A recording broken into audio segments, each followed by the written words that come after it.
దేవుని పరిశుద్ధ నామమునకు స్తోత్రములు. చేరి వచ్చిన దైవ జనాంగానికి మన ప్రభు మన రక్షకుడైన యేసుక్రీస్తు వారి యొక్క దివ్యనామములో శుభాభివందనములు. ఉదయకాల సమయంలో దేవుడు మనకు ఆయుష్ను, ఆరోగ్యాన్ని ఆయన కృప ద్వారా మనకు అనుగ్రహించిన దేవాది దేవునికి మనము కృతజ్ఞతాస్తుతులు చెల్లించబద్దులమైనాం. దేవుని యొక్క ప్రేమలో ఇంతవరకు ఆయన ప్రేమ ద్వారా మనములను నడిపిస్తూ, ఆయన ప్రేమలో ఆయురోగ్యాలతో దేవుని యొక్క సన్నిధానములో ఆయన్ను కొనియాడుచు, ఆయన్ను స్తుతిస్తూ, ఆయన్ను మహిమపరుస్తూ ఉన్న మన జీవితాలకు ఆయనే ఆశ్రయదుర్గముగా, ఆయన ప్రేమామయుడిగా, కరుణామయుడిగా సంఘానికి, కుటుంబాలను క్షేమాభివృద్ధిలోనికి నడిపిస్తూ దేవుని యొక్క కృప ద్వారా మనల్ని సంరక్షిస్తున్న ఆ దేవాది దేవునికి మనము ఎంతగానో రుణస్థులం. ప్రియులారా, దేవుని యొక్క మందిరములో నివసించుట ధన్యకరం. నీ మందిరమునందు నివసించువారు ధన్యులు అన్నాడు. మందిరములో నివసించుట చాలా ధన్యత. చేప సముద్రములో ఉంటే అది బ్రతుకుతూ ఉంటుంది. ప్రతి క్రైస్తవుడు కూడా ప్రతి ఆదివారము దేవుని మందిరములో ఉంటే అది ఒక ధన్యత. అతనికి ఒక జీవనము. ప్రభు యొక్క ప్రేమలో దేవుని యొక్క మందిరములో, దేవుని పరిశుద్ధ దినమున దేవుని ఆలయమునకు వచ్చి ఆయన్ను ఘనపరుస్తే అతనికి ఆయుష్ను, ఆరోగ్యాన్ని, ఆ కుటుంబానికి క్షేమాభివృద్ధి కలుగ చేస్తాడు. ప్రియ దైవ జనాంగమా, అమెరికా దేశములో అబ్రహాం లింకన్ గారి అధ్యక్షతన ఉన్నప్పుడు విమానమును కనిపెట్టారు. రైట్స్ సోదరులు అంటారు, రైట్స్ బ్రదర్స్. ఆ రైట్ బ్రదర్స్ ఆ ఏరోప్లైన్ కనిపెట్టి ప్రపంచానికే పరిచయం చేశారు విమానాలను. అటువంటి వారికి అమెరికా దేశమును సత్కరించాలని అమెరికా దేశంలో ఉన్న ఆ రైట్స్ బ్రదర్స్ ను వారికి సన్మానం చేయాలి. అయ్యో, మన దేశంలో ఇంత జ్ఞానులు ఉన్నారా? విమానాలను, ప్లేన్లను కనిపెట్టేవారు ఉన్నారా అని చెప్పి వారిని కనుగొని అధికారుల ద్వారా వారి దగ్గరికి పంపించారట కొంతమంది అధికారులను.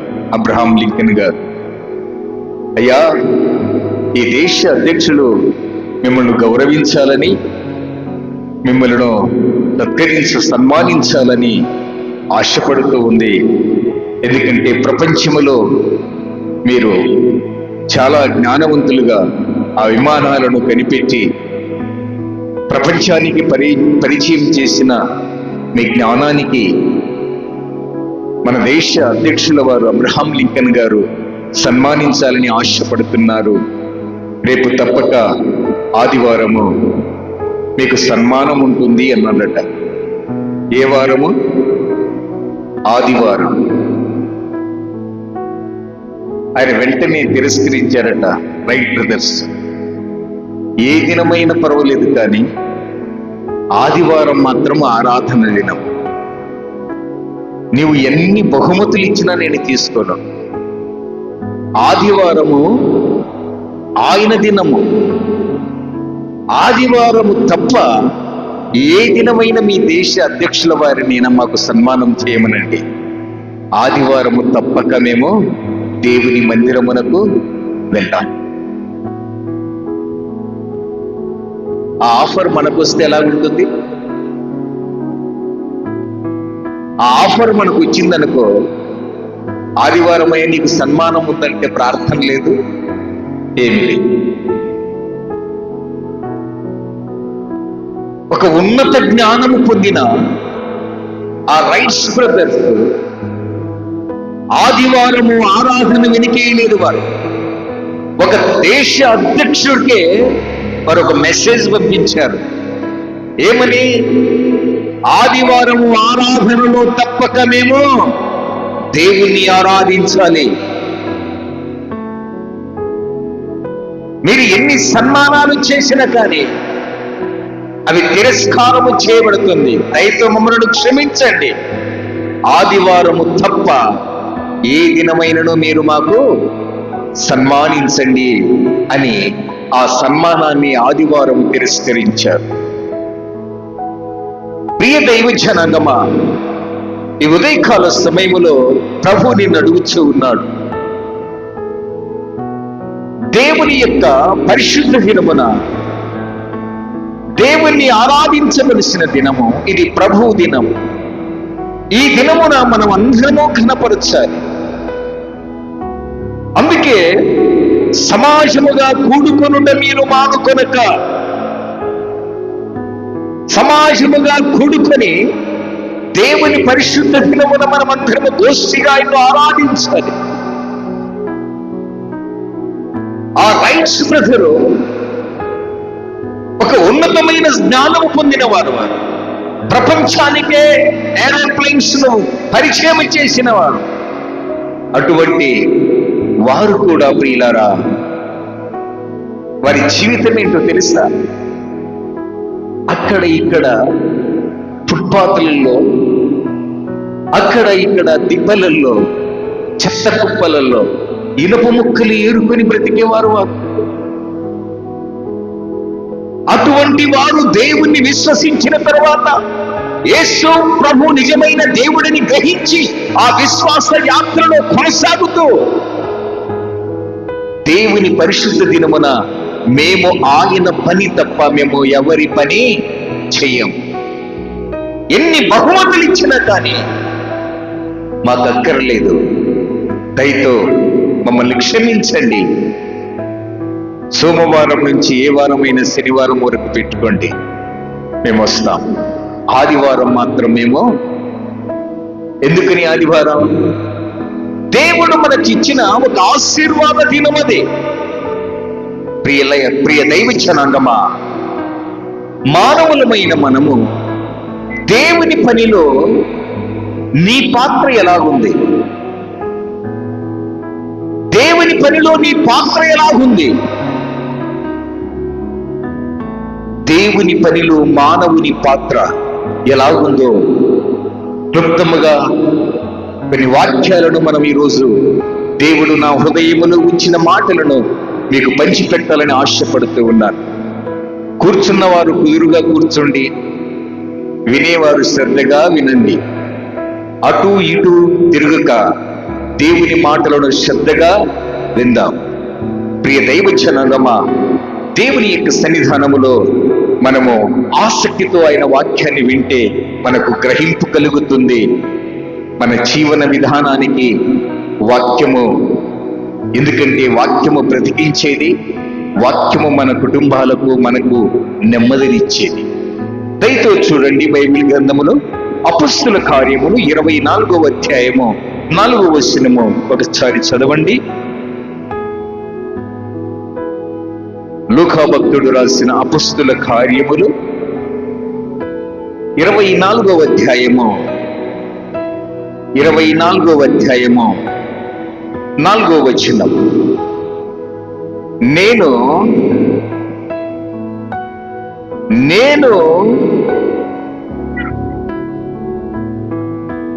తమకు ఎక్కువ ఆయాసము కలుగు చేయకుండా మేము క్లుప్తముగా చెప్పుకొను దానిని తమరు ఎప్పటి వలె శాంతముగా వినవలెనని వేడుకొనుచున్నాను. చప్పట్లు కొట్టి దేవుణ్ణి మహిమపరుస్తాము. అపొస్తలుడైన పౌలు గారు చెప్తున్న మాట, నేను తమకు ఎక్కువగా ఆయాసము కలుగజేయకుండా మేము క్లుప్తముగా చెప్పుకొను దానిని తమరు ఎప్పటి వలె ఎలా వినాలట? శాంతముగా వినవలనని మిమ్మను వేడుకొనుచున్నాను. ఆ రోజు అపొస్తలుడైన పౌలు చెప్పిన ప్రకారము, బోధించిన ప్రకారము ఈరోజు మన సంఘానికి కూడా నేను విన్నవించుకుంటున్నాను. ఏమని? మీరు ఎప్పటి వలె శాంతముగా దేవుని వాక్యము వినాలని మిమ్మల్ని దయతో వేడుకొనుచు ఉన్నాను. వినుట వలన ఏమొస్తుంది? విశ్వాసం వస్తుంది. విశ్వాసం రావాలంటే ఎవరి వలన వస్తుంది? క్రీస్తు మాట వలన. క్రీస్తు వంటి అభిషిక్తుడు, యేసు వంటి రక్షకుడు, ప్రభువు వంటి ఏలువాడు,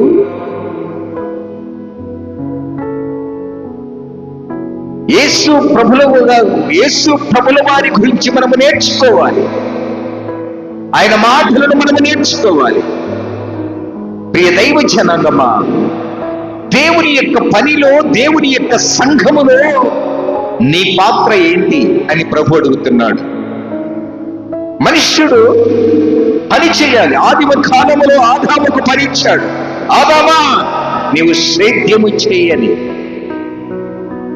భూమి మీద పుట్టిన ప్రతి మనుష్యుడు కూడా పని చేయాలి. మన సొంత కార్యములు, మన ఇంటి కార్యములు, మన ఇంటి పనులు కాక, ప్రియులారా, ఈరోజు ప్రభు మనల్ని అడుగుతున్నాడు, దేవుని పనిలో మనిషిని యొక్క, మానవుని యొక్క పాత్ర ఏంటి? నీ పాత్ర. ప్రభు అంటున్నాడు,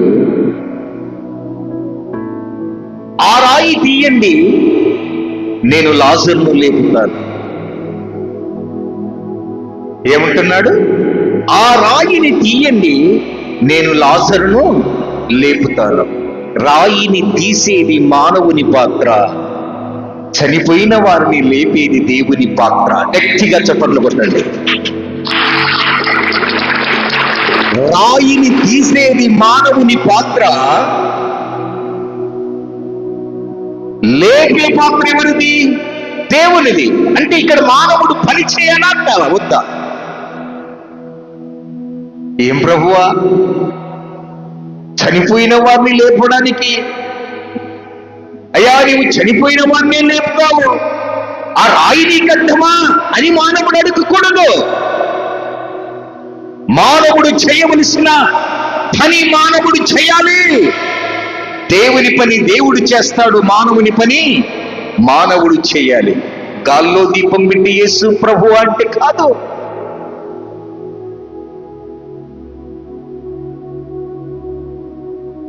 రాయిని తీస్తే లాజరును నేను లేపుతానంటాడు దేవుడు.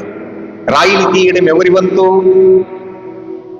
ఎవరు తీయాలి రాయి? మనము తీయాలి. రాయి ఆ దేవునికి అడ్డమా? అంటే ఏంటి? మానవుని ద్వారా దేవుడు ఏం చేపిస్తున్నాడు? పని నేర్పుతూ ఉన్నాడు. పని నేర్పుతూ ఉన్నాడు. రెండవదిగా, మీరు వలలు వేయండి, నేను చేపలను తోలుతాను. మీరు వల వేయండి, నేను చేపలు తోలుతాను. యేసు ప్రభువా, వల వేయంటయ్యా. సముద్రము, పర్వతము, ఈ సృష్టి నీ మాట వింటుంది. మేము వల వేయకుంటేమయ్యా చేపలను తోడలేవా? వల మీరే వేయండి యేసయ్యా. అంటే మానవునికి పని లేదు అని. అంతా దేవుడు పని చేసుకుంటే ఎంతండి?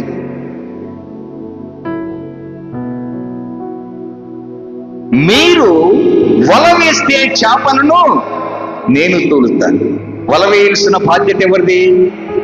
మానవుంది. చేపలు పంపించే బాధ్యత ఎవరిది? దేవుంది. గెన్నేసరతు ఒక నదీ తీరమున యేసు ప్రభుల వారు బోధ చేస్తూ ఉన్నప్పుడు పేతురు గారు చేపలు పట్టడానికి వెళ్ళాడు. అరే, అక్కడ దేవుని ప్రజలంతా దేవుని యొక్క ప్రసంగం వింటూ ఉన్నారు, బోధ వింటూ ఉన్నారు. పేతురు ఏం చేస్తున్నాడు? చేపలు పట్టడానికి వెళ్ళాడు. దేవుడు ఏం చేశాడో తెలుసా? చేపలన్నీ అగ్ని ఇచ్చి ఆ మనుష్యులతో కూడా, ఆ చేపలు కూడా దేవుని యొక్క ప్రసంగం వినడానికి వెళ్తూ ఉన్నాయట. సముద్రములో ఉన్న చేపలు కూడా. అందుకే అంటాడు కదా పేతురు భక్తుడు, ఏమంటాడు? రాత్రంతా ప్రయాసపడిన ఒక్క చేపను కూడా పట్టలేకపోయానయ్యా. కారణం ఏంటి? రాత్రి బోధ జరుగుతూ ఉంది, రాత్రి ప్రసంగం జరుగుతూ ఉంటుంది, అక్కడ ఉన్న వేలాది మంది వచ్చి దేవుని వాక్యం వింటూ ఉన్నారు. ఆ జలచరములో ఉన్న ప్రియులారా, ఆ చేపలు కూడా దేవుని వాక్యాన్ని వినడానికి వెళ్ళాలయ్యట. దేవుడు అంటాడు, యేసు ప్రభుల వారు, నా మాట చొప్పున నీవు వల వేయలేదు. నీవు వల వేయడానికి వెళ్ళినప్పుడు చేపలన్నీ నా దగ్గరికి వచ్చాయి. మానవుడు ఏదో చేయాలని ప్రయత్నించిస్తాడు. ఆదివారం ఏదో ఏం 2 అంతస్తుల బిల్డింగ్ కడతావా? ఎంత వస్తుంది కూలీకి? 1000 రూపాయలు వస్తే 2000 రూపాయలు నీకు అలాగే దాచింటాడు. నువ్వు 1000 రూపాయలు సంపాదిస్తే 2000 ఖర్చు పెడతాడు. మనము సంపాదించినదంతా చిరిగిన సంచిలో వేసినట్టే. ఇక్కడ పేతురు గారు కూడా అదే చేశారు. పేతురు, నీవు చేపలు పట్టడానికి వెళ్ళావు, ఒక్క చేప కూడా నీ వలలో చిక్కుకోలేదు. కారణం ఏంటంటే, జీవాధిపతి, సర్వ సృష్టికి, సర్వ శరీరులకు దేవుడనై ఉన్న నేను బోధ చేస్తూ ఉన్నప్పుడు మనుష్యులే కాకుండా చేపలు కూడా నా ప్రసంగం వినడానికి వచ్చాయ్యా. నీవు వల వేసిన చేపలు పడవు. వల వేయడం ఎవరి పని? వల వేయడము ఏమి పని? ఎవరి పని అండి? మానవుని పని. మానవుడు వల వేస్తే చేపలు నేను తోలుతానంటాడు దేవుడు. ప్రియ దైవ జనాంగమా, కానాను వివాహములో యేసు ప్రభుల వారు అంటారు, అయా ద్రాక్షారసం అయిపోయింది, ఈ వివాహములో అవమానము జరుగుతుంది, వచ్చిన వారికి ద్రాక్షారసము లేదు.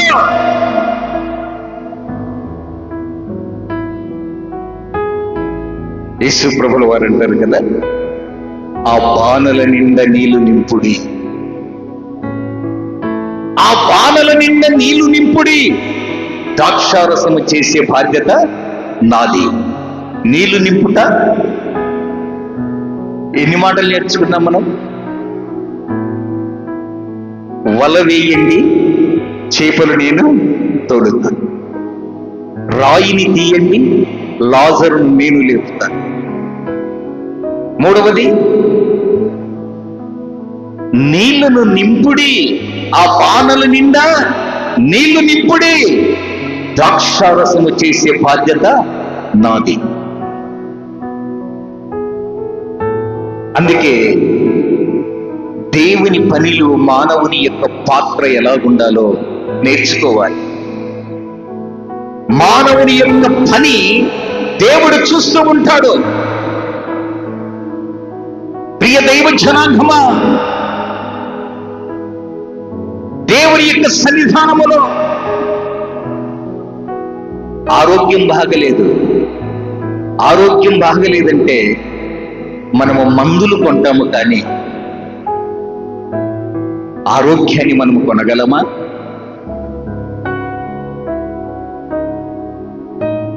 మందులు మనము కొంటాము, మెడికల్ షాపులు దొరుకుతాయి, కానీ ఆరోగ్యాన్ని మనము కొంటామా? ఆరోగ్యాన్ని ఎవరిచ్చేది? ప్రతి మాటకు జవాబు చెప్పాలి. ఆరోగ్యాన్ని ఎవరిచ్చేది? మందులు మనము కొంటాము, కానీ ఆరోగ్యాన్ని ఇచ్చేది దేవుడు.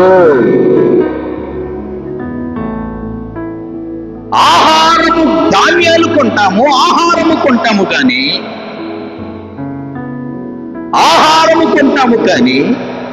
ప్రియులారా, ఆకలి మనము కొనలేము.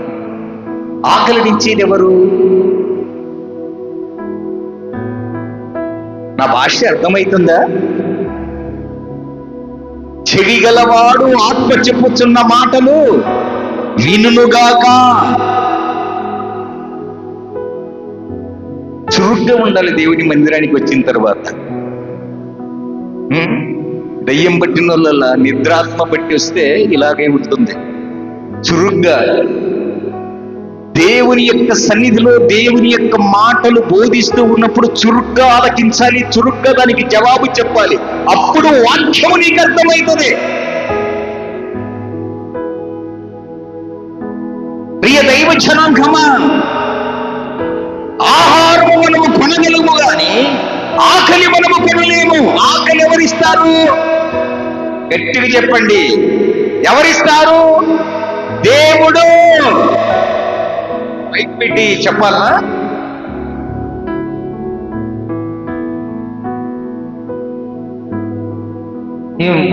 యేసు నామమున అడుగుచున్నాము. ఆమె ఆమె ఏం కొక్కెర వచ్చింది నీకు? కొక్కెర వచ్చిన కోడి ఉంటుంది తెలిసిన వర్షాలకు, అది ఇట్లా ఊగుతుంటది. ఏం పానం బాగలేదు. దేవుని సన్నిధానంలోనికి వచ్చిన తర్వాత సంతోషముతో ఆనందముతో నేను ఆరాధించినప్పుడు నీ హృదయ వాంఛ తీరుస్తాడు. నీ చింత యావత్తు నా మీద వేయుడి అన్నాడు. కొక్కెరొచ్చిన కోడిలా ఉండకూడదు. ఆమేన్ అంటే ఆమేన్ అనగలగాలి. అప్పుడే నీ కుటుంబములో అవునుగాక అని శబ్దము వెళ్ళి నీ కుటుంబానికి క్షేమాభివృద్ధి కలుగుతుంది. ఆమేన్ అయితదా? అది కాదులే. ఆహారము కొనగలము గాని ఆరోగ్యము కొనలేము. ఆరోగ్యాన్ని ఎవరిస్తారు? అందరు చెప్పండి గట్టిగా, ఎవరు? మీరు వెళ్తూ ఉన్నప్పుడు బాగా స్టైల్గా నడవాలనిస్తుంటుంది. మీ ఎంట ఒక పిచ్చి కుక్క ఎంట పడ్డదనుకో, స్టైల్గా నడవగలుగుతారా? ఆ పక్కన వాళ్ళని ఈ పక్కన నుంచి నన్ను చూస్తున్నాడా లేదని స్టైల్గా మనం హంస నడక నడుస్తాం చూడు. ఒకవేళ పిచ్చి కుక్క మీ ఎంట పడ్డదనుకో, హంస నడక నడుస్తావా?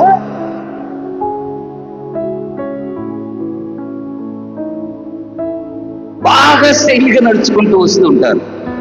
ఒకవేళ పాము వెంట పడ్డదనుకో ఏమంటావు?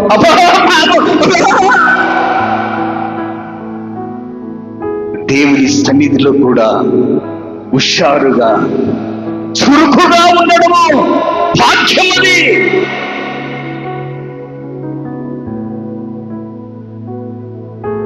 ప్రియ దైవ జనాంగమా, ఆహారము మనము కొనగలము కానీ ఆరోగ్యము మనము, ఆకలి మనము కొనలేము. ఔషధము మనము కొనమంటే మందులు కొంటాము కానీ ఆరోగ్యాన్ని మనము కొనలేము. ఆరోగ్యాన్ని ఎవరిస్తారు? దేవుడు అని గట్టిగా చెప్పండి, దేవుడు. ఆహారము మనము కొనగలము కానీ ఆకలిని ఎవరిచ్చేది? దేవుడు. వెరీ గుడ్, దేవుడు.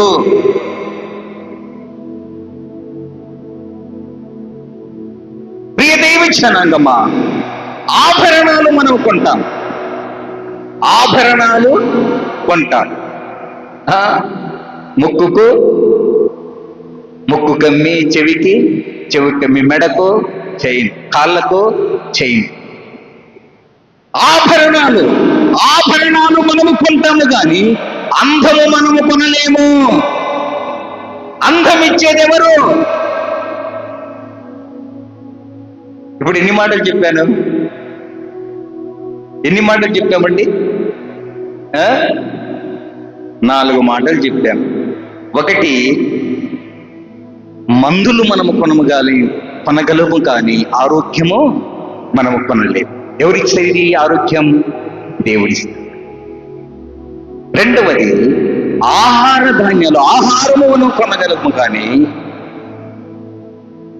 ఆకలి మాత్రము మనము కొనలేము. ఆకలి పుట్టాలంటే ఎవరి సెలవిది?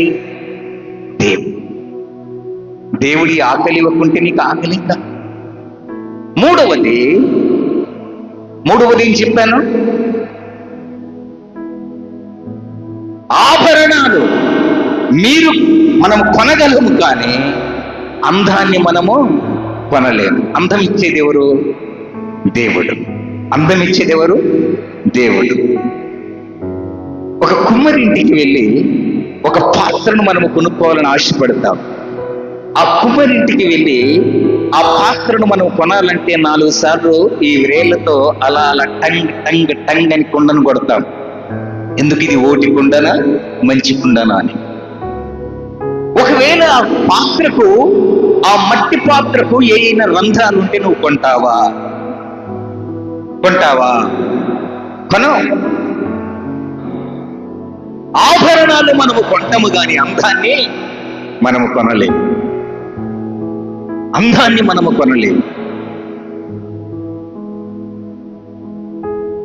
ఇంకొక మాట, మంచము దాని ఫర్నిచర్ మనం కొంటాము, కానీ నిద్ర మనము కొనలేము. నిద్ర ఎవరివ్వాలి? నిద్ర దేవుడు ఇవ్వాలి. ఫర్నిచర్ అంటే డబుల్ కార్డు కాదు, త్రిబుల్ కార్డు కూడా కొంటాం మనం. దానికి ఎంత సైజు బెడ్ కావాలనో, బాగా నిద్ర వచ్చిందట్లు నువ్వు కొంటావు, కానీ నిద్ర నీవు కొనుక్కుంటే వచ్చేది కాదు అది. మంచము మనము కొనగలము, కానీ దాని ఫర్నిచర్ మనము కొనగలము, కానీ నిద్రనిచ్చేది ఎవరు?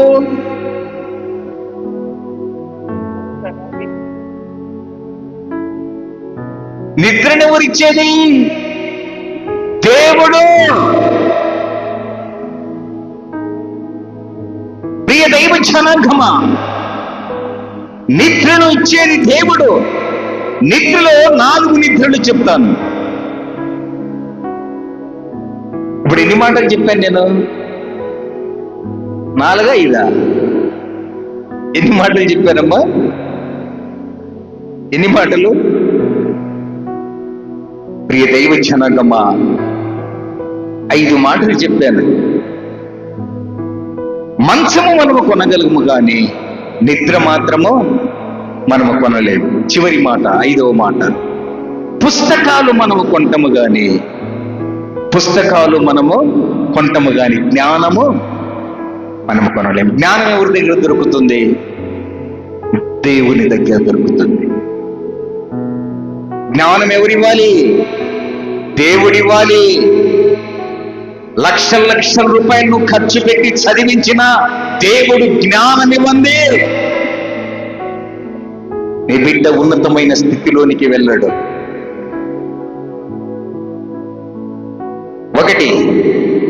మొదటి మాట,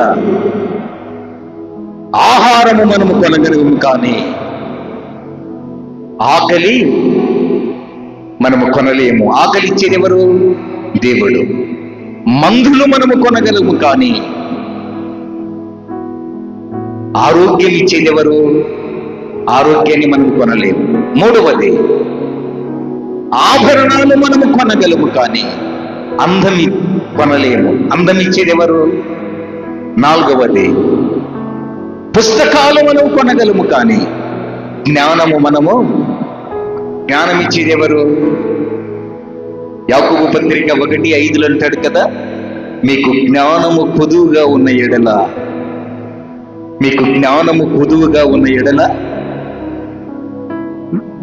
దేవుణ్ణి అడగండి అంటాడు. అందుకే ప్రియులారా, ఒక చక్కని మాటను చూద్దాం. ఇర్మియా గ్రంథము 10వ అధ్యాయము 8వ వచనం. ఇర్మియా గ్రంథము 10వ అధ్యాయము 8వ వచనం.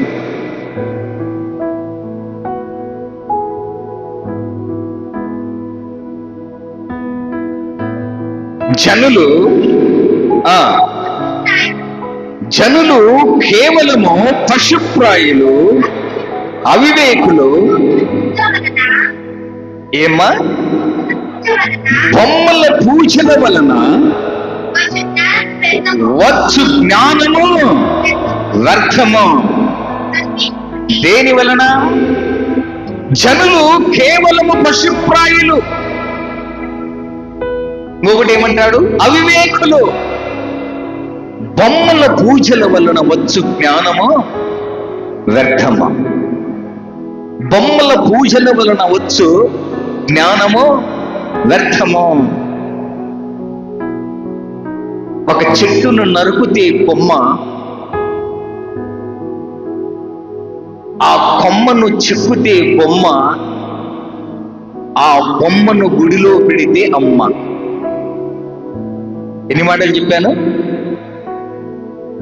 ఒక చెట్టును చెక్కుతే కొమ్మ, ఆ కొమ్మను చెక్కుతే బొమ్మ, ఆ బొమ్మను గుడిలో పెడితే అమ్మ. మనుషులు ఏమంటున్నాడు ఇక్కడ? పశుప్రాయులు. దేన్ని ఆరాధించాలో తెలియదు. ఒక చెట్టులో నుంచి వచ్చిన కొమ్మను మనం ఆరాధిస్తూ ఉన్నాం. ఆ చెట్టును నరికి కార్పెంటర్ దగ్గరికి తీసుకెళ్తే బాగా చెక్కుతాడు, దాన్ని అందంగా చేస్తాడు. దాన్ని తీసుకెళ్లి మనం గుడిలో పెడితే ఏమైతుంది? అమ్మా, కొమ్మ, బొమ్మ, అమ్మ. కొమ్మ ఏమైంది ఇప్పుడు? చివరికి అమ్మాయి. అంటే మనుషులు ఇక్కడ ఏమంటున్నాడంటే, నాచనులు, పశుప్రాయులు, వారు అవివేకులు. క్రీస్తునందు ప్రియ దైవ జనాంగమా, జ్ఞానము ఏ అంగట్లో దొరికేది కాదు. జ్ఞానము ఏ కాలేజీల్లో, యూనివర్సిటీలో దొరికేది కాదు. నీకు జ్ఞానము ప్రభువుగా ఉంటే దేవుణ్ణి అడుగంటున్నాడు. మొదటి కొరింథీయులకు రాసిన పత్రిక 1వ అధ్యాయము 24వ వచనం.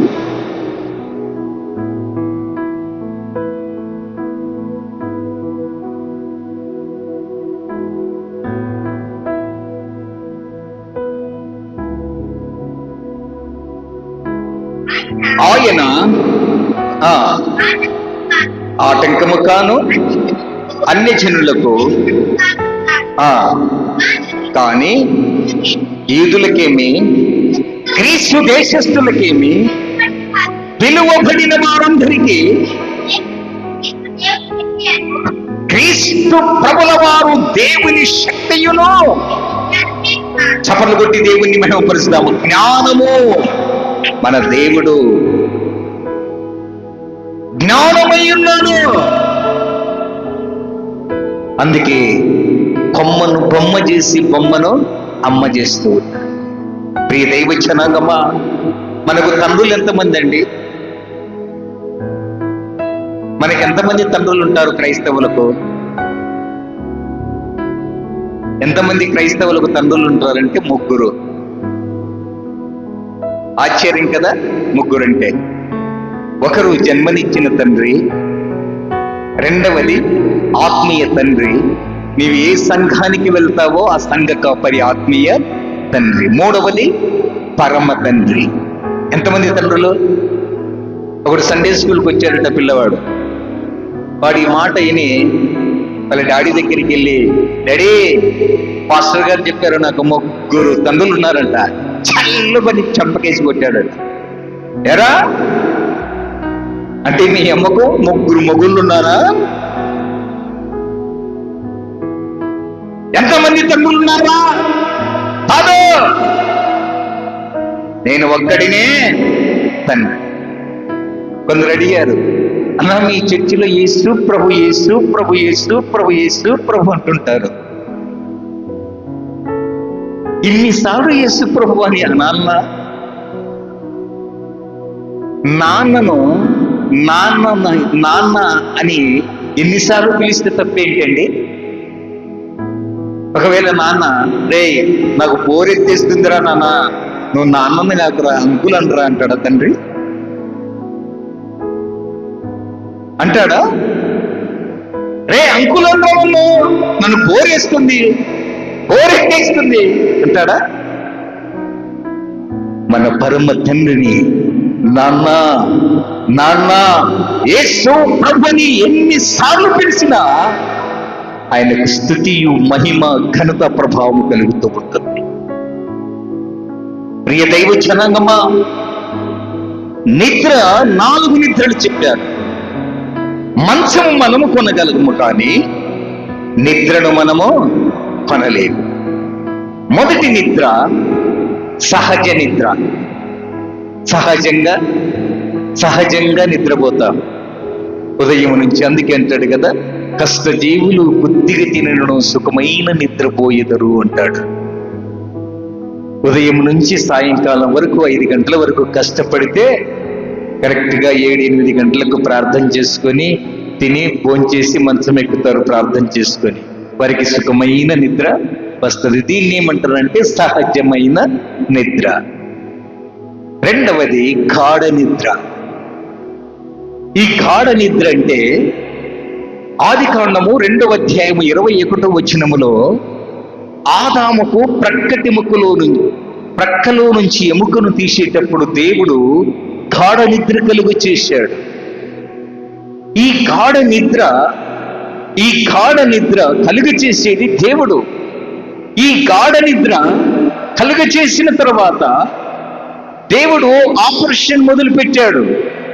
ప్రక్కటి ఎముకను తీసి నారిని స్త్రీగా చేశాడు. అంటే ఈ మాటలు అర్థమేంటి? అనస్థేషియా, లేడీస్కి ప్రసవ దినాలలో ఆపరేషన్ సిజరింగ్ చేసి బిడ్డను బయటికి తీస్తారు. Anaesthesia, chloroform. ఈ క్లోరోఫామ్ ఇంజెక్షన్ ఇచ్చి ప్రియులారా మత్తు కలిగి చేసినప్పుడు, ప్రియులారా ఆపరేషన్ చేసేటప్పుడు మీకు ఏ నొప్పి కూడా తెలియదు. దీనినే గాఢ నిద్ర అంటారు. అంటే ఈ నిద్రపోయేవారు లేస్తారా లేయరా? 1 గంటకో 1 అర్ధ గంటకో మత్తు దిగిపోతుంది, వాళ్ళు మేలుకుంటారు. సహజ నిద్రపోయేవారిని ఒక తాటి ఆకు చప్పుళ్ళు అలా చప్పిడిగినా కానీ వాడు లేస్తాడు. సహజ నిద్ర వెంటనే చప్పుడును గ్రహించి వెంటనే లేస్తాడు. రెండవది గాఢ నిద్ర. నీకేదైనా మత్తు ఇచ్చినా, ఒకవేళ ఉదయం నుంచి 2 రోజులు నీకు నిద్ర లేకపోయినా కానీ, అది గాఢ నిద్రలోనికి పోయినా కానీ మరలా నీవు లేవగలవు. మూడవ నిద్ర మరణ నిద్ర. ఈ నిద్రపోతే లేస్తామా లేయమా? మరణ నిద్ర మూడవది. ఈ నిద్రపోతే లేస్తామా లేయమా? మరణించిన తర్వాత మరలా నిద్ర లేవరు. నాలుగవది క్రీస్తునందు నిద్ర. క్రీస్తునందు నిద్ర. అందుకే మొదటి తెస్సలోనికీయులకు రాసిన పత్రిక 4వ అధ్యాయము 13వ వచనం ఒకసారి జ్ఞాపకం చేసుకుందాం. మొదటి తెస్సలోనికీయులకు రాసిన పత్రిక 4వ అధ్యాయము 13వ వచనం.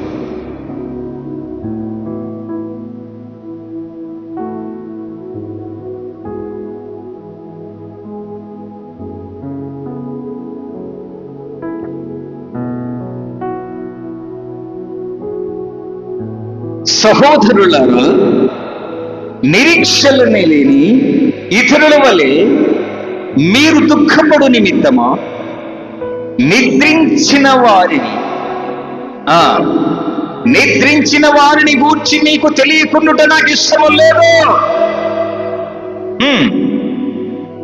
యేసు మృతి పొంది తిరిగి లేచినని మనము నమ్మిన ఎడల అదే ప్రకారము యేసునందు నిద్రించిన వారు ఆయనతో కూడా వెంట పెట్టుకొని వచ్చును. ఈ 4వ నిద్ర క్రీస్తు నిద్ర. క్రీస్తునందు నిద్రించింది. క్రీస్తునందు మృతి పొందిన మృతులు ధన్యులు. ఒకటి సహజ నిద్ర. నీవు పోయేటప్పుడు చిన్న చప్పుడైతే లేస్తావు. రెండవది గాఢ నిద్ర. 1 అర్ధ గంటకు కాకుండా 3/4 గంటకైనా మత్తు దిగిపోతే లేస్తావు. మూడవ నిద్ర మరణ నిద్ర. ఇది చాలా భయంకరమైంది. నిద్రపోతే ఇక లేపినా, ఎవరు లేపినా కానీ నీవు లేయలేవు. లాజరు యొక్క సహోదరీమణులు అంటారు కదా యేసు ప్రభుతో, దేవా యేసయ్యా 4 దినాలైందా చనిపోయి. నీవిక్కడ ఉంటే, ఈ ఇంటిలో ఉంటే వీడు సచ్చేవాడు కాదయ్యా. ఏ ఇల్లది? ఏ ఇల్లది? ఆ ఇంటిలో ఉంటే యేసయ్య స్నేహితుడైన లాజరు చనిపోయేవాడు కాదని సహోదరి మనులు దేవునితో మనవిచ్చేస్తూ ఉన్నారు.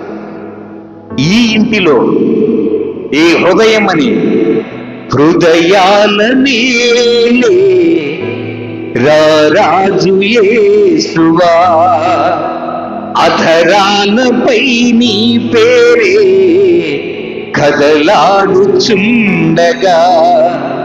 నీ కొరకు నేను జీవింతును, నా జీవితమంతా అర్పింతును. హృదయాల నేలే రారాజు యేసువా. హృదయంలోనికి రావాలి అంటే అధరములో, అంటే నీ నోటిలో, నీ పెదవులపై దేవుడు ఉన్నాడు. ఈ ప్రజలు పెదవులతో నన్ను ఘనపరచుకుని కానీ వీరి హృదయము దూరముగా ఉంటుంది అన్నాడు. మార్తమ్మ అనేక పనుల మీద విచారము కలిగింది. మరియమ్మ అయితే ఉన్నతమైనది, ఉత్తమమైన దాన్ని ఎన్నుకొని యేసయ్య పాదాల దగ్గర బ్రతుకుతూ ఉంటుంది. ఈ ఇంటిలో ఉంటే లాజరు చనిపోయేవాడు, కరెక్టే. క్రీస్తునందు ప్రియ దైవ జనాంగమా, మరణ నిద్ర నొందుచు ఉన్నాడు లాజరు.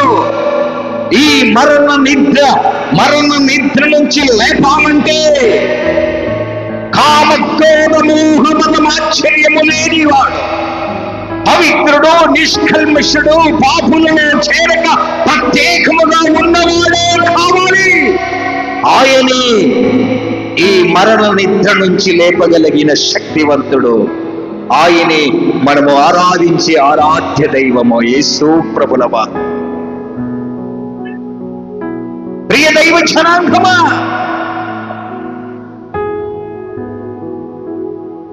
ఇంటిలో ఆత్మదీపము సరిగా ఉంటుందండి. కార్తీక దీపాన్ని మాత్రం మనం మర్చిపో. ఏ దీపం అండి? ఇది మాత్రం ఇంట్లో వెలుగుతూనే ఉంటది. అక్కడ వైజాగ్లో ఉద్రు తుఫాను వచ్చింది తెలుసా? ఉద్రు తుఫానుకు ఇంటి మీద రేకులన్నీ పోయినాయంట, కానీ ఇంటిలో మాత్రం మొగని రేకులు పోలే. ఏ రేకులు? మొగని రేకులు వస్తే చాలు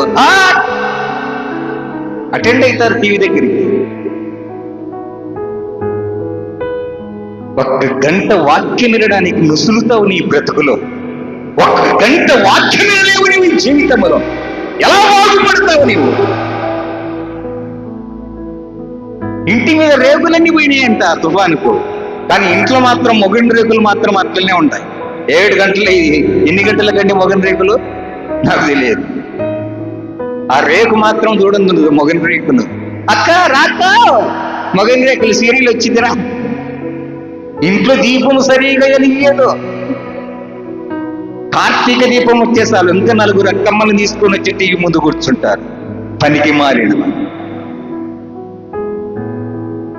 ప్రియ దైవ జనాంగమా, యేసయ్య పాదాల దగ్గర నిండు ఉంది మరియమ్మ.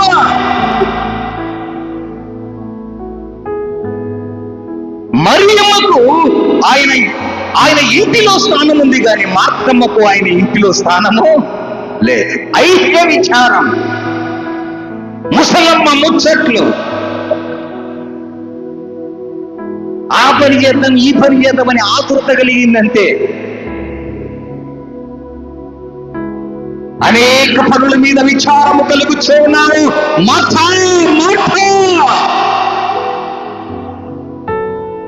మగని రేకులు కావాలన్నా నీకు? నీ ఆత్మ దీపము వెలిగించు. కార్తీక దీపము కావాలి నీకు. ఇంటి మీద కప్పు లేదు నీకు.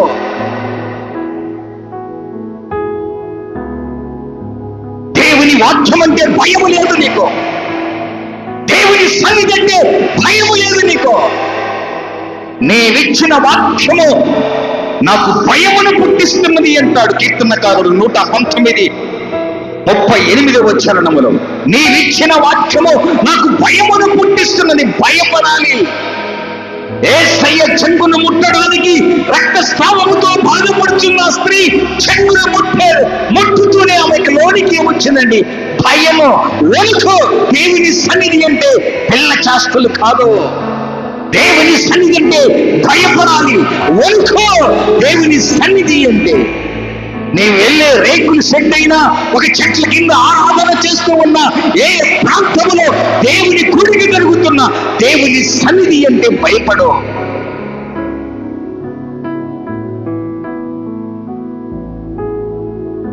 మరణ నిద్ర నుంచి ఎవరు కూడా ఈ లోకంలో, ఈ సృష్టిలో ఎవరు కూడా లేనివారు లేరు. దేవునికి నరులకు మధ్యవర్తి అయిన మన ఆరాధ్య దైవమైన యేసు ప్రభుల వారే ఆయన మరణమును జయించి జయశైలుడై ఉన్నాడు గనుక, ఆయన మరణపు ముళ్ళు విరిచి ఉన్నాడు గనుక, ఓ మరణమా నీ మున్నెక్కడా, మరణమును జయించిన వాడు యేసు ప్రభు గారు గనుక, ఆయన మరణము మీద విజయము సాధించాడు గనుక ఈ మరణ నిద్ర నుంచి లేపే శక్తివంతుడు యేసయ్యకే ఉంది. చప్పట్లు కొట్టి దేవుణ్ణి మహిమపరుస్తాము. ఓ మరణము నీ ముళ్ళెక్కడా,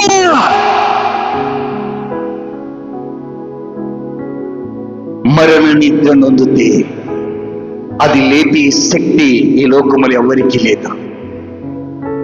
యేసు ప్రభుల వారు. అందుకే యేసు ప్రభుని నీ నోటితో ఒప్పుకొని ఆయనను మృతులలో నుండి లేపినని నీ హృదయమందు విశ్వసించిన యెడల నీవు రక్షింపబడదవు. మొదటి నిద్ర సహజమైన నిద్ర, చప్పుడైతే లేస్తావు. రెండవది గాఢ నిద్ర, 1 గంట ఎవరో లేపకపోయినా మత్తు తీరిపోతే లేస్తావు. మూడవది మరణ నిద్ర. ఈ నిద్రలో నుంచి లేపాలంటే నరులకు దేవునికి మధ్యవర్తి అయిన యేసు ప్రభుల వారే. లాజరును ఎవరు లేపారు? లాజరు, యేసయ్య 4 దినాలైందయ్యా, ఆ బండిని తొలగిస్తే దుర్వాసన వస్తుందయ్యా, ఆ బండిని తొలగిస్తే దుర్వాసన వస్తుందయ్యా, ఆ రాయిని తొలగించండి, లాజరును నేను లేపుతానని లాజరు అని దగ్గరగా కేక పెట్టగానే ప్రేత వస్త్రములతో ప్రియులారా లాజరు బయటికి వచ్చి, ఇది ఎవరైనా ఈ మరణం మీద ఎవరికి అధికారం ఉందా? ప్రియులారా, ఏ వ్యక్తి అయినా మరణ నిద్ర నొందితే, ఆదిమ కాలంలో అబ్రహాము నుంచి అబ్రహాము, ఇస్సాకు, యాకోబు, మోషే, దావీదు, సొలొమోను ఇలాంటి ప్రవక్తలంతా, దైవజనులంతా వారు క్రీస్తుకు పూర్వము చనిపోయి పాతాళములో ఉన్నారు. అంటే ఒక స్థలములో, ఉన్నత స్థలంలో ఆయన పెట్టాడు. ఎందుకంటే వారందరూ మృతి చెందినా కూడా క్రీస్తు కొరకు ఎదురు చూస్తున్నారు. వారు క్రీస్తు మా కోసం వస్తాడు, క్రీస్తు మమ్మల్ని తీసుకుని వెళతాడని నిరీక్షణతో బ్రతికారు వారు.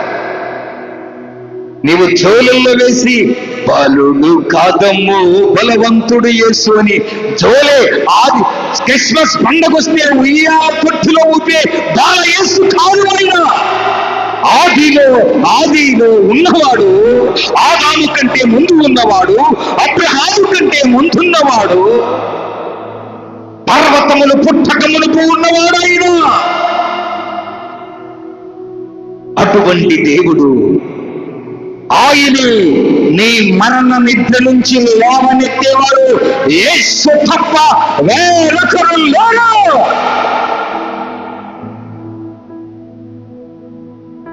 ఏ నిద్రపోతున్నావు?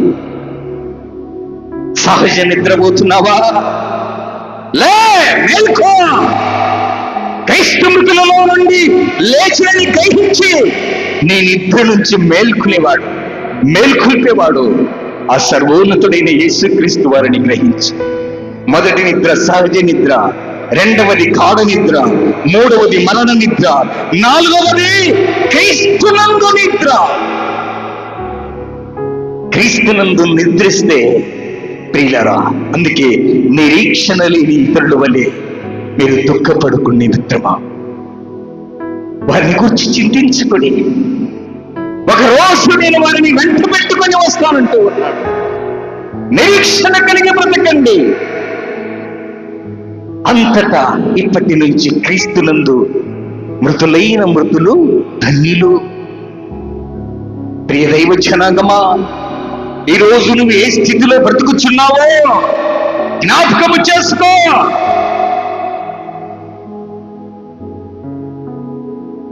ధనవంతుడికి ఆస్తి ఉంది, ఐశ్వర్యం ఉంది, అందం ఉంది, భోగభాగ్యాలతో ఉన్నాడు. ఇతనికి ఏమీ లేదు, ఇతనికి ఏమీ లేదండి. ఆస్తి ఉంది, బంగారం ఉంది, వెండి ఉంది, ఐశ్వర్యం ఉంది, డబుల్ కార్డు మంచం ఉంది, ఇంకా ఎన్ని ఎఫ్టర్లు బిల్డింగ్ కావాలని ఎఫ్టర్లు బిల్డింగ్ కట్టుకున్నాడు. నా ప్రాణమా తినుము త్రాగము సంతోషించుము అంటున్నాడు. ఇతనికి అన్ని ఉన్నాయి భూలోకములు, కానీ ఏది లేదు, ఆత్మరక్షణ లేదు.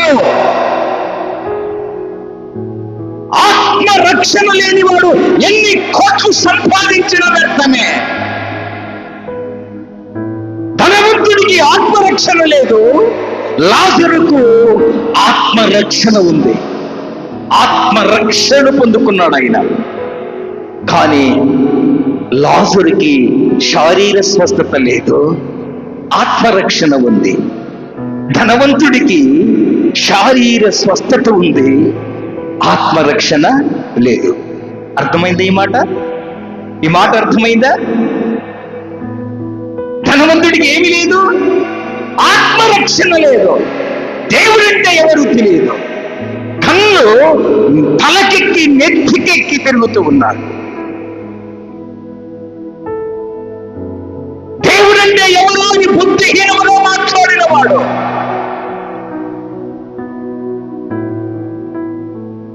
నీవెలాంటి వాడివైనా, నీవెంత ఘనుడవైనా, కనుమోయు కాలమొక రోజు ఉన్నదని మరువబోకుమన్నా. అందుకే బైబిల్ అంటాడు, సుగంధ తైలము కంటే మంచి పేరు మేలు. సుగంధ తైలము కంటే మంచి పేరు మేలు. నీవు కొట్టుకున్న సెంటు 1 గంట ఉండొచ్చు, 2 గంటలు ఉండొచ్చు. 3వ గంటలు ఏమైంది? ఈ చెమటకు ఆ సెంటుకు ఇంకా ఎక్కడ లేని దుర్వాసన కలుగుతుంది. సుగంధ ద్రవ్యము కంటే, సుగంధ తైలము కంటే ఒక మంచి పేరు సంపాదించుకో అంటాడు. అందుకే అంటాడు, ఒకని జన్మదినము కంటే మరణ దినము మేలు అన్నాడు. ఎందుకంటే డబ్బు హోదా ఉన్నవాడు వానికి బీదలంటే పట్టదు, బీదలంటే అసహ్యమా. బైబిల్ అంటాడు కదా, బీదలను కనికరించువాడు యెహోవాకు ఒప్పించువాడు. బీదలంటే అసహ్యము, బీదలంటే అసహించుకునేవాడు. అందుకే బైబిల్ ఏం చెప్తుందంటే, ఓ ధనవంతుడా, నీతో చెప్పుచున్న మాట ఏమిటి తెలుసా? ఒకని జన్మదినము కంటే ఒకని మరణ దినము మేలని ఎందుకు బైబిల్ చెప్తుందో తెలుసా? ఆ మరణము పొందిన ఆ ఇంటికి వెళ్తే వారు ఏడ్చే ఏడుపు ఏంటో, వారు పడే కష్టమేంటో, వారి దుఃఖమేంటో, వారి కన్నీరేంటో, వారి ఇంటి పరిస్థితి ఏంటో అది నీకు తెలుస్తూ ఉంది. వాళ్ళు ఒక పూట తింటే 2 పూటలు పస్తూ ఉంటున్నారు. నువ్వు ఒక బంగళా కట్టుకొని తినము తాగుమని సంతోషిస్తూ ఈ రోజు నీవు ప్రాణముతో సుఖిస్తూ ఉన్నావు, ప్రాణానికి చెప్పుకుంటూ ఉన్నావు. వాడికి ఎవరు లేరండి, ఆస్తి లేదు, అంతస్తు లేదు, వాడికి ఆరోగ్య స్థితి సరిగా లేదు. అందుకే అంటున్నాడు, ఒకని జన్మ దినము కంటే మరణ దినము మేలు అని ఎందుకు పన్నాడు? అందుకే తెలుసా, విందు జరుగుచున్న ఇంటికి పోవుట కంటే ప్రాలాపించుచున్న ఇంటికి పోవుట మేలు. ఎందుకంటే నువ్వు మేలు నేర్చుకుంటావని. ఆ ఇంటికి వెళితే వారి కన్నీరేంటో, వారు ఏ స్థితిలో ఉన్నారు, నీవు వెళ్తే అక్కడికి నేర్చుకుంటావు.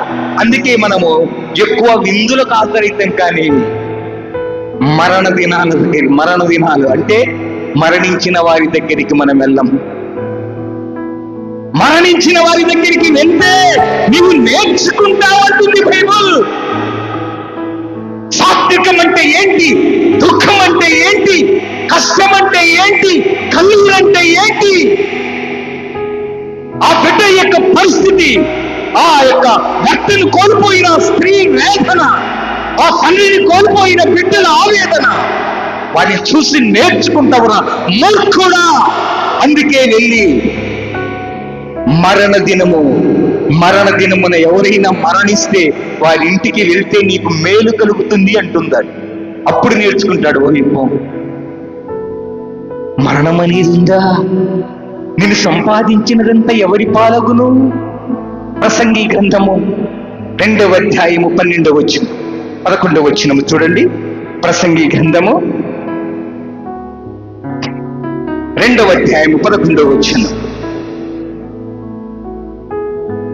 అప్పుడు నేను చేసిన పనులన్నీ నేను పడిన ప్రయాసయు నేను నిదానించి అవన్నీ వ్యర్థమైనవి కాను. ప్రయాసపడినట్టుగాను. దేనికి ప్రయాసపడుతున్నామట? గాలికి ప్రయాసపడుతున్నా. ప్రసంగి గ్రంథం 5వ అధ్యాయము 15వ వచనం. ప్రసంగి గ్రంథం 5వ అధ్యాయము 15వ వచనం. వాడు ఏ ప్రకారముగా తల్లి గర్భము నుండి వచ్చినో ఆ ప్రకారమే వాడు దిగంబరి గాని మరలా పోవను. నేడు ఇక్కడ రేపు ఎక్కడో, నేడు ఇక్కడ రేపు ఎక్కడో తెలుసుకో మానవా. నేడిక్కడ ఉన్నావు, రేపెక్కడో. తల్లి గర్భములో నీవు దిగంబరిగా వచ్చావని జ్ఞాపకము చేసుకో. ఏ రీతిగా తల్లి గర్భములో నీవు దిగంబరిగా వచ్చావో అదే రీతిగా దిగంబరిగా వెళ్తావు. వెండి మల్తాడు కట్టుకున్నా గాని, నీవు బంగారు మలతాడు కట్టుకున్నా గాని, ఆ గోతిలోనికి వెళ్ళేటప్పుడు నిన్ను కట్టుకున్న భార్యే, నీవు నీవు జన్మనిచ్చిన పిల్లలే అంటారు. అమ్మా డాడీ మొలకు తాడుందమ్మా, కచ్చే. వెండి మలతాడైన బంగారు మలతాడైన అది కూడా నీ దేహములో ఉంచకుండా, దేహానికి ఉంచకుండా కట్టేసుకొని వెళ్ళిపోతాను. దిగంబరిగా వచ్చావు, దిగంబరిగా వెళతా. నీవు మరణ నిద్ర నొందితే పాతాళములోనికి వెళ్తావు. ఆదిమ కాలములో ప్రవక్తలు, న్యాయాధిపతులు వారందరూ కూడా యాజకులు, క్రీస్తుకు పూర్వమందరూ మరణించిన వారంతా వారు పాతాళమనే ఒక స్థలములో, ఒక ఉన్నతమైన స్థలములో వారు నిద్రించుచూ ఉన్నారు. ఆ మరణ నిద్ర నొందిన వారిని యేసు ప్రభువారు ఆయన 3వ దినమున ఆయన అంటే భూమిలోనికి వెళ్ళి, ఆ భూమిలోనికి వెళ్ళి పాతాళములో ఉన్న వారిని, అబ్రహాము నుంచి యాకోబు, ఇస్సాకు, మోషే, అలాగే దావీదు, న్యాయాధిపతులు, ఎంతో మంది ప్రవక్తలు, దైవజనులు మృతి పొందిన వారు, అంటే క్రీస్తుకు పూర్వము మృతి నొందిన వారినందరినీ చరణుగా పట్టుకొని ఆయన పరదేశుకు వెళ్ళినట్లుగా చూస్తూ ఉన్నాం. ఎవరు వీరంతా? మరణ నిద్ర నొందిన వారు. ఇప్పుడు వారందరూ ఎవరున్నారు? ఎక్కడున్నారు? పరదేశులో యేసు ప్రభుల వారి ద్వారా లేపబడి వారిని పరదేశులో పెట్టారు. ఇప్పుడు క్రీస్తు నందు మృతి పొందితే నీవు ఎక్కడికి వెళ్తావు? ఇప్పుడు డైరెక్ట్ పాతాళానికి పోవు. ఇప్పుడు క్రీస్తు నందు నీవు చనిపోతే, నీవు నిద్రిస్తే ఎక్కడికి వెళ్తావు? పరదేశుకు వెళ్తావు. ఇప్పుడు పాతాళము వెళ్ళావు.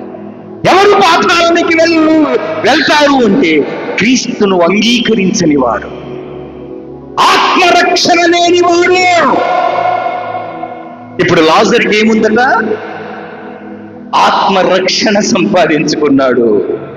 లాజరుకి ఏమీ లేదు, శారీర స్వస్థత లేదు.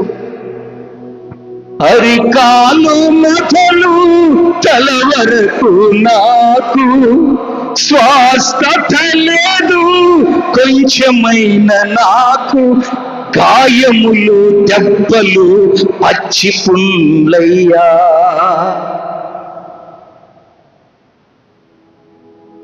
ఎక్కడ చూసినా కురుపులతో బాధపడుచున్నాడు. శారీర స్వస్థత లేదు లాజరుకు, కానీ ఆత్మరక్షణ సంపాదించుకున్నాడు. ధనవంతుడికి ఏమీ లేదు, ఆత్మరక్షణ లేదు, శారీర స్వస్థత పొందుకున్నాడు. బైబిల్ తీసుకొని భుజాన్ని పెట్టుకొని పరిగెత్తుంటాం. అక్కడ కొబ్బరి నూనె డబ్బాలు పంచుతున్నారట, అక్కడ కర్చీపులు పంచుతున్నారట. ప్రియులారా, స్వస్థతల కోసం ఎప్పుడు నీవు పరిగెత్తకు. స్వస్థతల కోసం వస్తే నీవు దేవుని సన్నిధానంలో నీవు చిరకాలము అంతం వరకు నిలబడలేవు. ఆరోగ్యము కొరకు వస్తే నీకు దేవుడు ఆరోగ్యం ఇస్తే మరలా నీవు చర్చికి రావు. వివాహాల కోసం వస్తే వివాహమైన తర్వాత నీవు దేవుని మందిరానికి రావు. నీ అక్కర కోసం వస్తావు, కానీ నీవు నిజంగా ఆత్మరక్షణ కోసం బ్రతికే విశ్వాసివి కాదు, నీవు పిశాచివి అంటున్నాడు దేవుడు.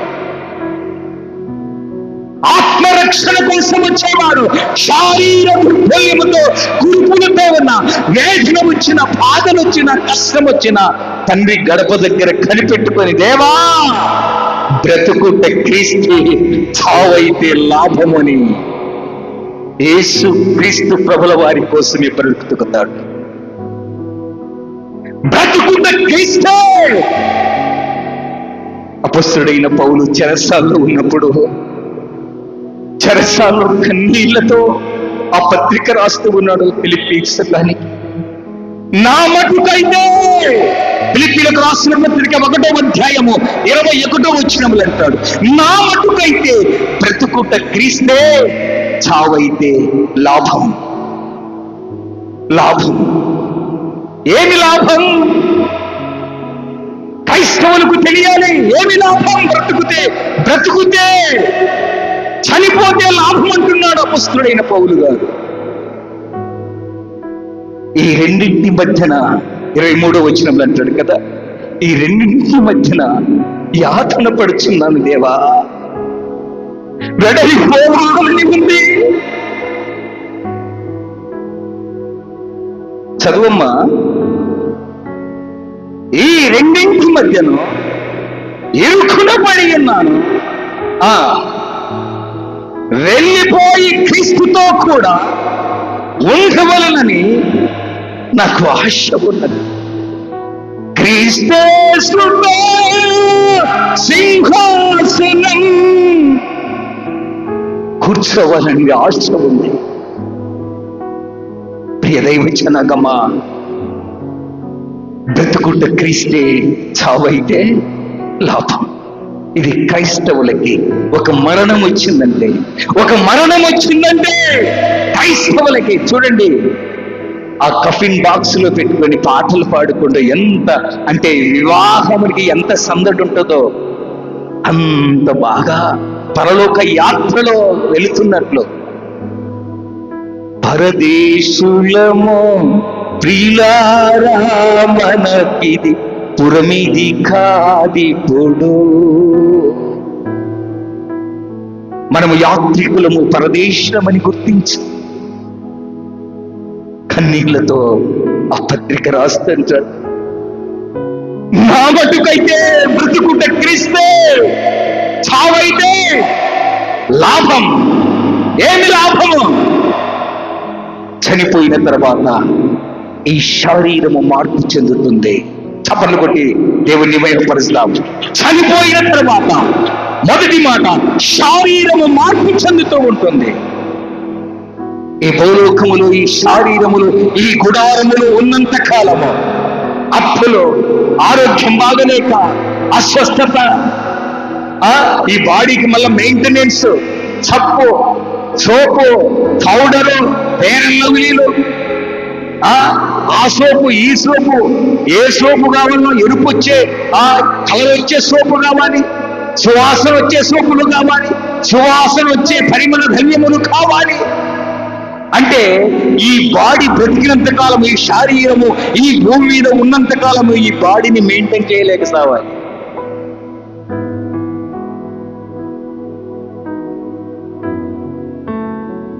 ఒక్కసారి నీవు క్రీస్తునందు నిద్రిస్తే నీవు మహిమ శరీరము దాల్చుకుంటావు. మహిమ శరీరం ఎలాగుంటుంది? ఈ గోడలు వచ్చిన అడ్డుండవు.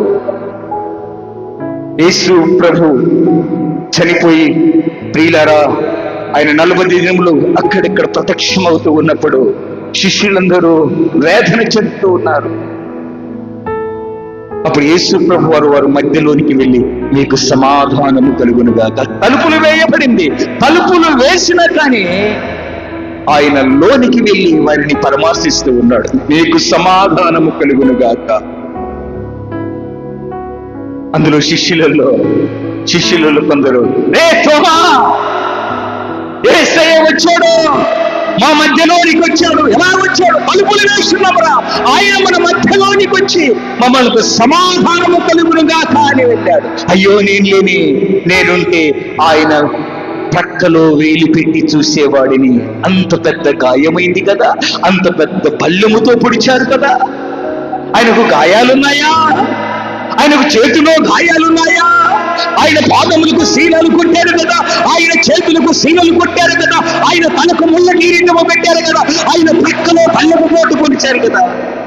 నేనుంటే ఆయన గాయములతో పరికించి చూస్తూ ఆయనో కాదని పరిశోధించుకుంటానని శిష్యులతో అంటూ యేసు ప్రభుల వారు మరలా ప్రత్యక్షమైనప్పుడు, తోమా, నా గాయముల్లో వేలు పెట్టించు, నా రక్త మాంసములను చూడు. మహిమ శరీరముతో ఉన్నప్పుడు కూడా ఆయన ఆహారము తిన్నట్లుగా బైబిల్లో రాయబడింది. ప్రియ దైవ జనాంగమా, మొదటిగా క్రీస్తునందు నీవు నిద్రిస్తే మొదటి లాభం ఏంటో తెలుసా? నీ యొక్క శరీరము మార్పు చెందుతూ ఉంటుంది. ఇది మొదటి లాభం. మొదటి మహిమ శరీరమును దాచుకుంటుంది. రెండవ లాభం ఏంటో తెలుసు? నీ స్థలము మారుతూ ఉంటుంది. ఈ స్థలము. అందుకే బైబిల్ అంటాడు, యోహాను సువార్త 15వ అధ్యాయం 3వ వచనములో, నేను వెళ్ళి మీ కొరకు స్థలము సిద్ధపరచ పిలిచి ఉన్నాను. ఈ స్థలము ఇది మీకు స్థిరమైనది కాదు.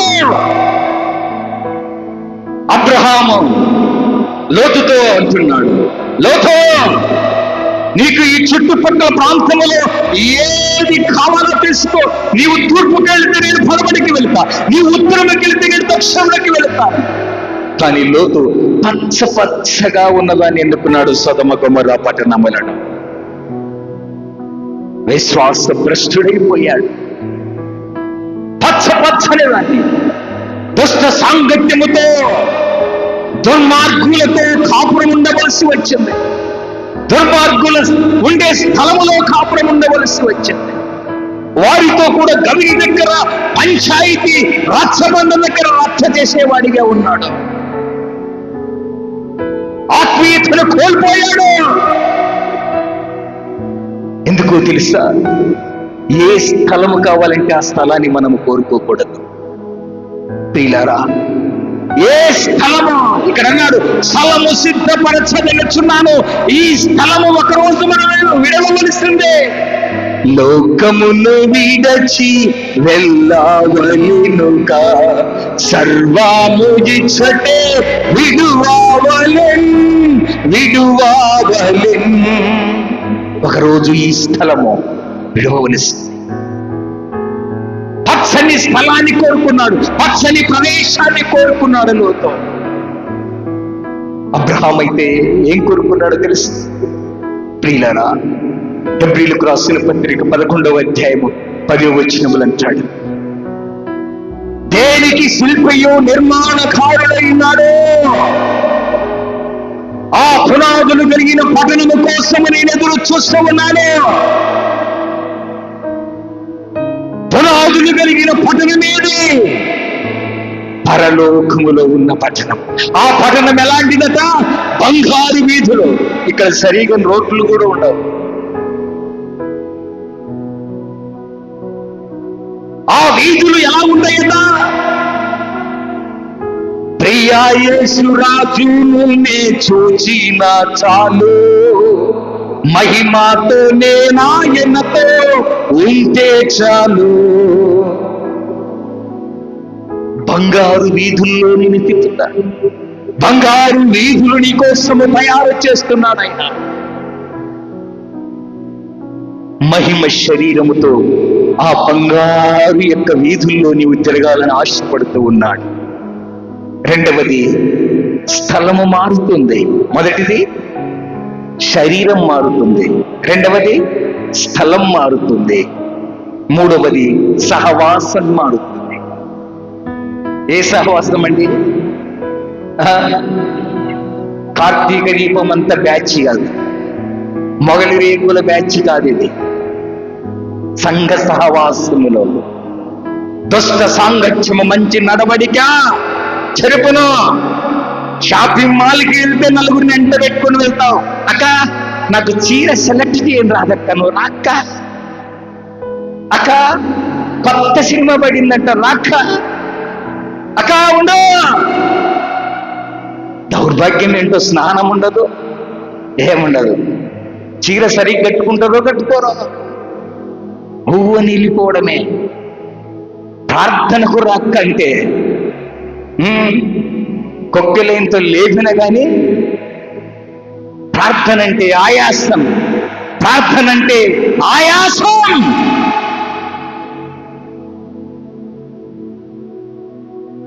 ప్రియ దైవ జనాంగమా, ప్రభు నీతో మాట్లాడుతూ ఉన్నాడు. పగవాడు లెక్కలేనన్ని ముద్దులు పెడతాడు, మేలు కోరి నీ స్నేహితుడు గాయములు చేస్తాడు. స్నేహితుడు నా ప్రాణ ప్రియుడు. నీ స్నేహితుడు ఎవరో తెలుసా? యేసు ప్రభువు వారు. పాట పాడతాం కదా, స్నేహితుడు ప్రాణ ప్రియుడు, అతడే నా ప్రియ రక్షకుడు. స్నేహితుడు మేలు కోరి ఏం చేస్తాడట? గాయములు చేస్తాడు. లెక్కలే పగవాడు ఏం చేస్తాడట? లెక్కలేనన్ని ముద్దులు పెట్టేవాడిని మాత్రం నమ్మకండి. ముద్దులు పెడితే గుద్దులు తప్పవు. ప్రియులారా, గాయము చేయాలి నీకు. కొన్ని మందిరాలలో పిట్ట కథలు, బుర్ర కథలు, కల్పనా కథలు చెప్తా ఉంటే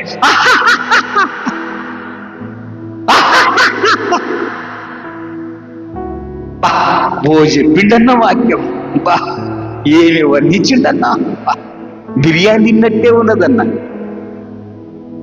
ముద్దులు పెట్టే వాక్యం, కల్పనా కథల వైపు మీ చెవి ఎప్పుడైతే వెళ్తుందో దుర్బోధకులోనైపోతారు మీరు. జాగ్రత్త.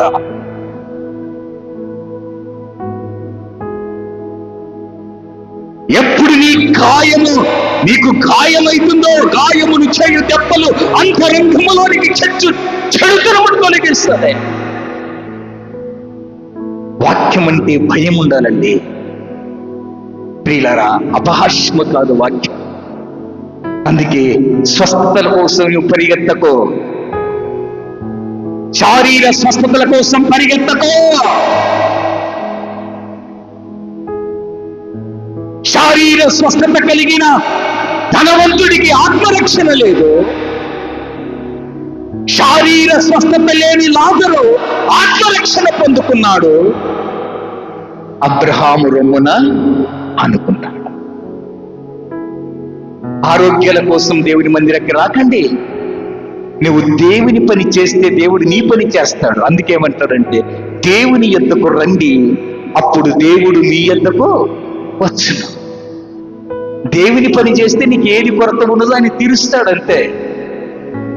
నువ్వు ప్రార్థన చేస్తే చాలు, నన్ను ఆశీర్వదించు ప్రభువా, నన్ను దించు ప్రభువా, నా పిల్లలను ఆశీర్వదించు, దించు దించు దించు అంటే నేను దించేస్తాడు. యోబు భక్తుడు ఎలా ప్రార్థన చేశాడో తెలుసా? తన స్నేహితులు మేలు కోరి ప్రార్థన చేసేవాడు. వాడు బాగుండాలి ప్రభువా, నా సంఘ కాపరి బాగుండాలి ప్రభువా, నా ఇరుగు పొరుగు వాడు బాగుండాలి ప్రభువా, నా సంఘము బాగుండాలి ప్రభువా. ఎప్పుడు వ్యక్తిగత ప్రార్థనలో నీవు ప్రభువా నన్ను దించు, నన్ను దించు, నన్ను ఆశీర్వదించు అంటే నేను దించేస్తాడు. ఇతరుల కొరకు ప్రార్థన చేసినప్పుడు యోబు భక్తునికి రెండంతల గల ఆశీర్వాదం వచ్చింది. ఆమేన్. ఈరోజు ఇతరుల కొరకు ప్రార్థన చేయడము నేర్చుకో. ప్రియ దైవ జనాంగమా, రెండవది స్థలము మారుతుంది, మూడవది సహవాసం మారుతుంది. ఆ సహవాసం దేవదూతలతో, ఆ సహవాసం విశ్వాసులతో బంగారు వీధుల్లో తిరగచ్చు. ప్రియులారా, నీవు ఆనందముతో, దుఃఖం ఉండదు, వేదన ఉండదు, బాధలు ఉండవు, ప్రయాసం ఉండదు, ఈ బాడీ మెయింటెనెన్స్ చేసే ఏమీ ఉండదు. మహిమ శరీరముతో, మహిమ శరీరము పొందుకొని ఆయన అనుగ్రహించబడిన ఆ స్థలములో బంగారు వీధుల్లో తిరగచ్చు. ఆయన సహవాసములో ఉంటూ మొదటి యోహాను రాసిన పత్రిక 3వ అధ్యాయం 2వ వచనంలో రాయబడింది. చదవాల్సిన అవసరము లేదు. ప్రియులారా, ఆయన మన సహవాసం ఎవరితో ఉండాలట? క్రీస్తుతో, తండ్రితో కూడా మన సహవాసం ఉండాలి. ప్రియదేవి జనగమ, నేను ముగిస్తూ ఉన్నా. ఆత్మరక్షణ కోసం ప్రయాసపడు, శారీర స్వస్థత కోసం ప్రయాసపడు. ఎప్పుడు నీవు నిద్రించినా క్రీస్తునందు నిద్రించు. కాగా క్రీస్తు యేసునందున్న వారికి ఏ శిక్ష విధియు లేదు, ఏ విధియు లేదు. ఆయనందు నిద్రిస్తే ఆయన వచ్చేటప్పుడు ఎవరైతే ప్రభువునందు నిద్రించారో వారిని వెంట పెట్టుకుని వస్తారు. నిరీక్షణ లేని ఇతరుల వలె బ్రతుకుకో. ఇప్పుడు వారు ఎలా ఉన్నారట? నిద్రిస్తూ ఉన్నారట. నిద్రించిన వారిని ఎవరు లేపుతారు? యేసు ప్రభుల వారు అక్కడే. ఎందుకు? ఆయన మరణాన్ని జయించినాడు కనుక. అందుకంటాడు కదా, నాకు ప్రాణము పెట్టుటకు అధికారం ఉంది, ప్రాణమును తీసుకొనుటకు నాకు అధికారము నా తండ్రి దగ్గర నుంచి నేను పొందుకున్నానంటాడు. ఒకరిని సమాధిలో నుంచి లేపాలన్నా అది యేసు ప్రభుల వారికి సాధ్యం. సమాధిలో ఉంచాలన్నా, పాతాళానికి పంపించాలన్నా ఆయనతో సాధ్యం. ప్రియ దైవ జనాంగమా, ఈ గొప్ప మాటలను మన వినికిడిలో దేవుడు దయచేసి బ్రతుకుతే క్రీస్తు, చస్తే లాభం. ఎన్ని లాభాలు ఉన్నాయండి? ఎన్ని లాభాలు పొందుకున్నాం? 3 లాభాలు పొందుకున్నాం.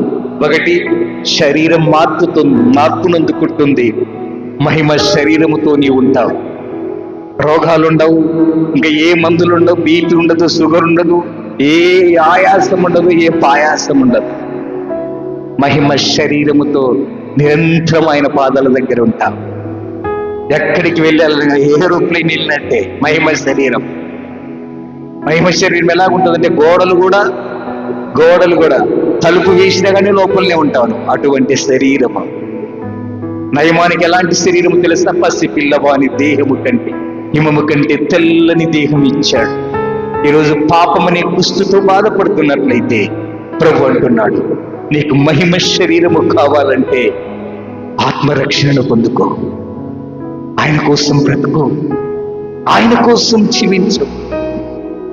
పౌలు గారు అంటారు కదా, జీవించువాడును నేను కాను, క్రీస్తు యేసే నాలో జీవించుచున్నాను. ప్రియదైవ జనాంగమా, ఈ గొప్ప మాటలను మన వినికిడిలో దాచుకుని, రాయిని తీస్తే లాజరును లేపుతానంటాడు, వల వేస్తే చేపలను పంపిస్తానంటాడు, బాణలో నీళ్లను నింపితే ద్రాక్షారసము తయారు చేస్తానంటున్నాడు. దేవుని పనిలో మానవుని యొక్క పాత్ర ఏంటో తెలుసుకో. మానవుని పాత్ర అన్ని నీవే చెయ్యి ప్రభువా, అన్ని నీవే చెయ్యి అంటే ఎలాగో? మనిషిని పని మనిషి చేయాలి, దేవుని పని దేవుడి చేయాలి. బ్రతుకుట క్రీస్తే, చావైతే లాభం. ఈ లాభకరమైన ఈ 3 విషయాలను మనం పొందుకొని ప్రభు కోసం బ్రతుకుదాం. దేవుని పనిలో, మానవుని పాత్రలో మనము దేవుని యొక్క పనిలో చురుగ్గా పాల్గొంటూ ప్రభు యొక్క సన్నిధానములో ప్రభు యొక్క మేలును పొందుకుంటూ ముందుకు సాగిపోదాం. దేవుడి మాటలను దీవించి ఆశీర్వదించలాగున